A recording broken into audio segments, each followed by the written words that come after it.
ನಮಸ್ಕಾರ ಚಿತ್ರದುರ್ಗ 2023 ಹೋಗಿ 2024 ಹೊಸ ವರ್ಷ ಬಂದೇ ಬಿಡ್ತು.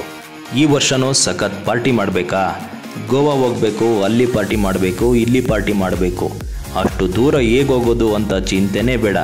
ಯಾಕಂದರೆ ನಮ್ಮ ಚಿತ್ರದುರ್ಗದ ಬಿಗ್ ಬಾಸ್ ಪಬ್ ಕಡೆಯಿಂದ ನ್ಯೂ ಇಯರ್ಗಂತಲೇ ಸ್ಪೆಷಲ್ಲಾಗಿ ಕಿಕ್ ಬ್ಯಾಕ್ DJ ನೈಟ್ಸ್ನ ಆರ್ಗನೈಸ್ ಮಾಡಿದ್ದಾರೆ. ಹಾಗೆಯೇ unlimited veg and non veg buffet ಕೂಡ ಇದೆ. ಅದ್ರ ಜೊತೆಗೆ ಫಾರ್ ದ ಫಸ್ಟ್ ಟೈಮ್ ಕಾಂಪ್ಲಿಮೆಂಟ್ರಿಯಾಗಿ ಡಾಟ್ ಬಿಯರ್ನ ಕೂಡ ಆಫರ್ ಮಾಡ್ತಿದ್ದಾರೆ. ನಮ್ಮ ಚಿತ್ರದುರ್ಗದಲ್ಲಿ ಪಬ್ ಯಾವಾಗ ಬಂತು ಅಂತನಾ? ಯೋಚನೆ ಬಿಡಿ, ಯಾಕಂದರೆ ಲಿಮಿಟೆಡ್ ಸೀಟ್ ಮಾತ್ರ ಇರೋದು. ಚಿಲ್ಲಾಗಿ ನ್ಯೂ ಇಯರ್ನ ವೆಲ್ಕಮ್ ಮಾಡೋಕ್ಕೆ ಚಿತ್ರದುರ್ಗದ ಬಿಗ್ ಬಾಸ್ ಪಬ್ ರೆಡಿಯಾಗಿದೆ. ಬೇಗ ಹೋಗಿ ಟಿಕೆಟ್ನ ಬುಕ್ ಮಾಡ್ಕೊಳ್ಳಿ, ನ್ಯೂ ಇಯರ್ನ ಎಂಜಾಯ್ ಮಾಡಿ.